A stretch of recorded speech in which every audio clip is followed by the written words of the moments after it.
تم میں سے پہلے لوگوں میں ایک شخص تھا جو ایک پرندے کے گھونسلے میں سے اس کے بچے نکال لیا کرتا تھا۔ اس پرندے نے اللہ تعالیٰ سے شکایت کی۔ اللہ تعالیٰ نے فرمایا کہ اگر آئندہ ایسا کرے گا تو اس کو ہلاک کر دیا جائے گا۔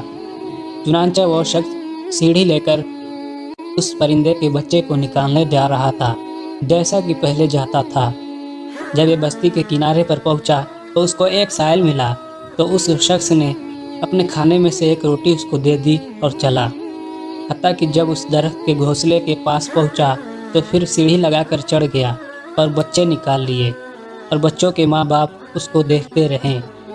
تو پھر ان پرندوں نے عرض کیا، اے رب، آپ نے وعدہ کیا تھا کہ اگر وہ دوبارہ آئے گا تو اس کو ہلاک کر دیا جائے گا۔